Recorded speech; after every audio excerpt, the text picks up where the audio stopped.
Hello everyone, this is Lynn Palermo from the Armchair Genealogist, and today I'm bringing you another video along with another mind map.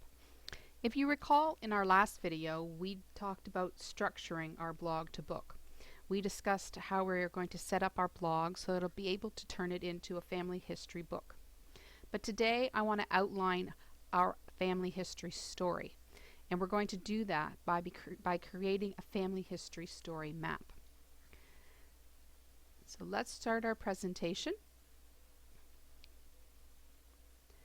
A family history story map is a visual outline that's going to help us to organize our family history into a story format. It's going to help you to assemble the important events and moments in your ancestors' life. And it's going to organize it in such a way that it's going to help your story read like a novel. A large percentage of writers in the world outline their stories before they begin writing. Very few writers can actually sit down and start writing. Everyone needs an outline of some sort, and family history writers should be no different, and even more so for family history writers because they have an abundance of information and research that they need to sort through and decide what is in and what is out of the story. This outline is going to keep you from being overwhelmed and keep your story in focus. And our story map is going to place your family history into a format that every writer uses, that it's going to include plot, characters, setting, and theme. Now you can create a family history story map at any stage in the development of your writing process. If you're just beginning, then this is a fantastic tool to get you started. If you've already started writing your family history, but perhaps you're a little stuck or you're stalled, then the story map just may be the tool to help you develop your story further and to help it move forward. If you're overwhelmed with all your research, then a story map is a great way to organize all that research. So let's take a closer look at our family history story map and start by breaking it down into sections. The first section we're going to look at are the characters in our story. We know them as our ancestors. In my last video we discussed identifying who your main character is going to be, which ancestor is that, and how important it is to put a lot of thought into that decision-making process. Once you've identified your ancestor or the protagonist in your story, you're going to need to do a character sketch of your ancestor. So we're going to look at the different elements that make up a character sketch. Characterization includes various things. It includes physical descriptions, habits, mannerisms, and our relationships and activities. By identifying all these elements of your ancestor, you are going to be able to demonstrate their character, and you're going to be able to make them come to life on the page. Outside of your main character, you're going to need your supporting characters, and these are going to be perhaps your ancestors' parents, a wife or a husband, a boss, a co-worker, their children, and maybe some neighbors or friends. These will be the supporting characters, and you want to do the same thing with them that you did with your main character. You need to develop a characterization for each one of these supporting characters so that they can be brought to life as well on your pages. You don't want to put all your effort into your primary ancestor and have your supporting ancestors fall flat. So make sure that you develop a character sketch for each one of the characters in your family history story. Next, we're moving on to setting. Setting is really the social context or the social history of our story. We need to place our ancestors and the supporting characters in the where and the when of their story. We need to look at the time frame. We need to look at the country, the town, and the neighborhood that they lived in. We need to look at their surroundings, the landscape, the weather. What was work like for them? What did their workspace look like? What were their working conditions? Their home life. What did the interior and exterior of their home resemble? This requires a great deal of research, and we can't rely on the here and the now. We need to know what it looked like 100, 200, 300 years ago, whenever your story is going to be taking place. And so that means a lot of research. But not only do you need to know what it looks like, but you need to include all five senses in order to really make this setting part of your story. You need to know what it smelt like, what you heard, what it felt like. If your readers are really going to be transported into another time and place, then the five senses are essential in your setting and your social context. The next element in our family history story map is going to be the plot. In order for your reader to really be interested in your story, you need to organize your ancestors into a plot, your ancestors' story into a plot format. Of course, our ancestors' history doesn't conveniently follow a plot format, but you can organize it in such a way so that it makes it much more of an interesting read. The great first place to start is your introduction. That's going to consist of your hook and introducing your ancestor. Now the hook, that's the event that's going to grab your reader's attention. This is where they're going to meet your ancestor for the first time, and they're going to be compelled to read on. So you have to think, what event in my ancestor's life will be the hook?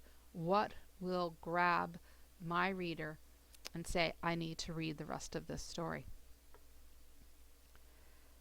Then you need to identify your ancestors' desires and goals. These can be established as early on as the hook, and they can also change as the story moves forward. The desires and the goals are the driving force behind the actions of your protagonists. But then there's conflict. Your ancestor understands what they want, but there's a reason that they're not able to attain it, and that's the conflict. What is the conflict? What is keeping your ancestor from attaining those goals? Is someone standing in their way? Do they lack certain abilities? Do they lack confidence in themselves? Or do they, maybe it's geography or money that stands in the way of reaching their desired goals? In order to overcome these challenges and obstacles, change has to happen. And there's usually, in any given novel, 3 to 5 obstacles that a protagonist will have to overcome. Of course, no ancestor had only one obstacle in their life. There were generally several obstacles. And if you take a careful look at your ancestors' history, you should be able to identify what those challenges and obstacles were and be able to outline them. Once you've identified them, go back and identify what you believe is their greatest obstacle. That will be the climax of your story. The climax is the largest obstacle, and it really determines whether your ancestor wins or loses. After the climax comes the resolution. This is the conclusion of your story. This is the outcome of your ancestor's journey. This is whether he met his or her goal. The last element we're going to talk about today is universal theme. And theme is the big picture concept. It's the main message or the moral of your story. It's how your reader is going to resonate with your story. What was the lesson that your ancestor learned or failed to learn? And how is your reader going to relate to that? It's very simple to just write your family history and tell what happened, but you need to add another layer to it so that it really resonates with the reader, and that is where theme becomes involved. Now, there could be multiple themes, and don't let that frighten you. If you can't decide what the theme is, you can identify multiple themes in your story. And don't worry if you don't immediately identify the theme of your story. As you begin writing and working through the process of writing your family history, you're going to come across that aha moment when you understand the theme of your story. And it usually takes some writing before that happens. Not everyone can identify the theme immediately. So that's our family history story map. It contains characters and setting and plot and theme. And it's a wonderful way to organize and focus your family history story so that your story is going to read like a novel, and your family and perhaps the public will be able to enjoy it as well. A couple of side points that I'd like to mention about the family history story map. You need to be flexible with it. You don't need to know everything when you start this map. It's a placeholder. It's a spot to put your ideas, rearrange them, add new ideas. It's a place to be creative. You don't need to know everything today. Now, I've whisked through this little presentation fairly quickly because I really only have 15 minutes to create this video, but I could really write a whole video on each one of these aspects. There is a lot more behind what you see here, and it will take you some time to work through each one of these areas. So don't be overwhelmed by it, but by the same token, don't think that you're going to be able to sit down and lay all this out in 15 minutes. It really is going to take a little more work than that.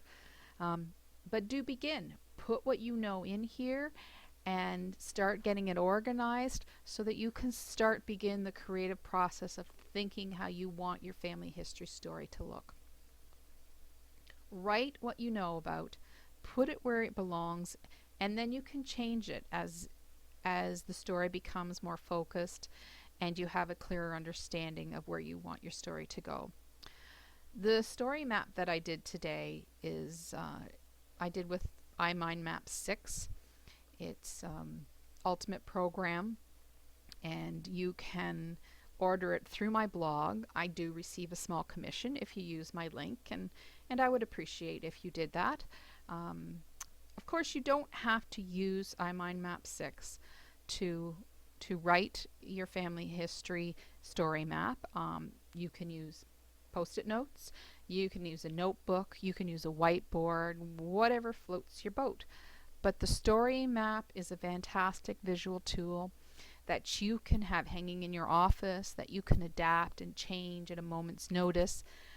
And it's an ongoing conversation that you are going to have about your family history. It's always going to be there in your face, so it's a great tool to also keep you motivated and on task.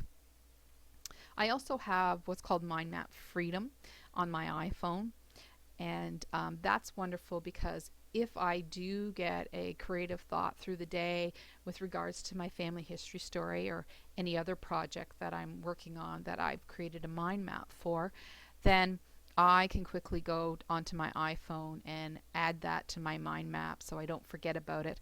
And it's a great convenient tool to have.